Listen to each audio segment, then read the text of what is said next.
नमस्कार, मैं खुशी और आप देख रहे हैं द न्यूज इंडिया लाइव। आइए नजर डालते हैं आज की बड़ी खबर पर। नवरात्रि पर करे छत्तीसगढ़ के इन प्रमुख देवी मंदिरों के दर्शन। चैत्र नवरात्रि का शुभारंभ आज 30 मार्च से होने जा रहा है। शास्त्रों में चैत्र नवरात्र का विशेष महत्व बताया गया है। यह त्योहार वसंत ऋतु में आता है और माँ दुर्गा के 9 स्वरूपों को समर्पित होता है। नवरात्र का अर्थ है 9 रातें, जिसमें माँ दुर्गा के 9 अलग अलग स्वरूपों की आराधना होती है। इस दौरान माँ शैलपुत्री, ब्रह्मचारिणी, चंद्रघंटा, कुष्मांडा, स्कंद माता, कात्यायनी, कालरात्रि, महागौरी और सिद्धिदात्री की पूजा का विधान है।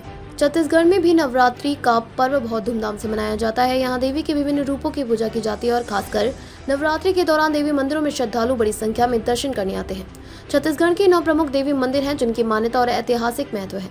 राजनांदगांव जिले के डोंगरगढ़ में स्थित माँ बम्बलेश्वरी का मंदिर छत्तीसगढ़ के प्रमुख तीर्थ स्थलों में है।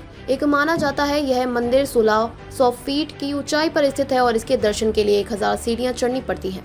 माँ बम्बलेश्वरी का यह शक्तिपीठ लगभग 2200 साल पुराना है। यहाँ शारदीय और वासंती नवरात्र के दौरान विराट मेला आयोजित किया जाता है, जिसमें लाखों श्रद्धालु भाग लेते हैं। डोंगरगढ़ का प्राचीन नाम कामावतीपुरी था और यहाँ राजा वीरसेन ने मंदिर का निर्माण कराया था।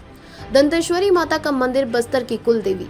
दंतेवाड़ा जिले में स्थित दंतेश्वरी माता मंदिर बस्तर क्षेत्र की सबसे सम्मानित देवी का मंदिर है। यह मंदिर 52 शक्तिपीठों में से एक माना जाता है। मंदिर बस्तर राज परिवार की कुल देवी को समर्पित है और यहाँ के दर्शन श्रद्धालुओं के लिए बेहद महत्वपूर्ण माने जाते हैं। यहाँ पूजा के दौरान नफी, बिर, कहाली और करना जैसे वाद्य यंत्रों का इस्तेमाल किया जाता है। बस्तर दशहरा के दौरान दंतेश्वरी माता की विशेष पूजा होती है। महामाया मंदिर बिलासपुर जिले के रतनपुर में स्थित महामाया मंदिर एक प्राचीन और ऐतिहासिक मंदिर है। यह मंदिर कलचुरी राजा रत्नदेव प्रथम ने 12वीं और 13वीं सदी में बनवाया था।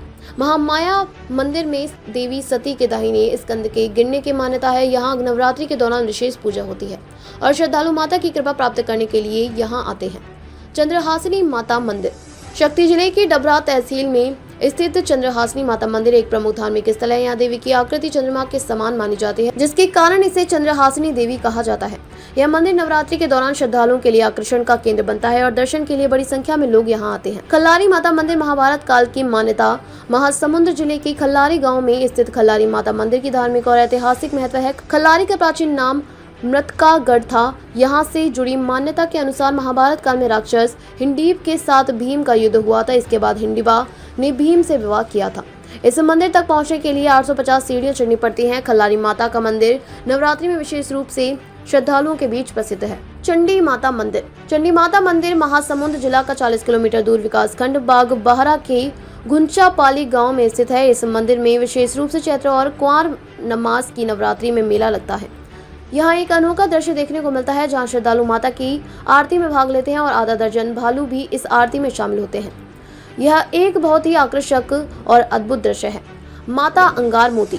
माता अंगार मोती की प्रतिमा धमतरी जिले में 2 स्थानों पर प्रतिष्ठित है। एक स्थान गंगरेल है जहाँ माता का एक पैर स्थापित किया गया है, जबकि दूसरा स्थान रुद्री रोड स्थित सीता कुंड है जहाँ माता का धड़ विराजमान है। कहा जाता है कि माता का धड़ पहले तालाब में मछुआरों के जाल में फंसा हुआ मिला था। मछुआरों ने इसे एक साधारण पत्थर समझकर तालाब में वापस डाल दिया। इसके बाद गांव के एक व्यक्ति को माता का स्वप्न आया, जिसमें उन्हें यह दर्शन दिया गया कि इस धड़ को तालाब से निकालकर पास के झाड़ के नीचे स्थापित किया जाए। इसके बाद वही स्थान माता अंगार मोती के पूजा स्थान के रूप में प्रसिद्ध हुआ। बंजारी माता मंदिर रायगढ़ का प्रमुख धार्मिक स्थल। बंजारी माता मंदिर रायगढ़ के जिले का एक अत्यधिक प्रसिद्ध और पवित्र धार्मिक स्थल है जो देवी बंजारी माता को समर्पित है। यह मंदिर रायगढ़ शहर के प्रमुख आकर्षणों में से एक है और स्थानीय श्रद्धालुओं के बीच अत्यधिक आस्था का केंद्र है। रायगढ़ शहर तक पहुँचने के लिए अंबिकापुर राज्य राजमार्ग का उपयोग किया जाता है। अब तक के लिए बस इतना ही। फिर होगी आपसे मुलाकात ऐसी एक और खबर के साथ। अब तक के लिए नमस्कार और देखते रहिए द न्यूज इंडिया लाइव। ऐसे ही लेटेस्ट अपडेट्स के लिए हमारे चैनल को सब्सक्राइब करें। तुरंत नोटिफिकेशन पाने के लिए बेल आइकन प्रेस करना ना भूलें। यदि आप हमें फेसबुक या इंस्टाग्राम के माध्यम से देख रहे हैं तो हमारे पेज को फॉलो जरूर करें। धन्यवाद।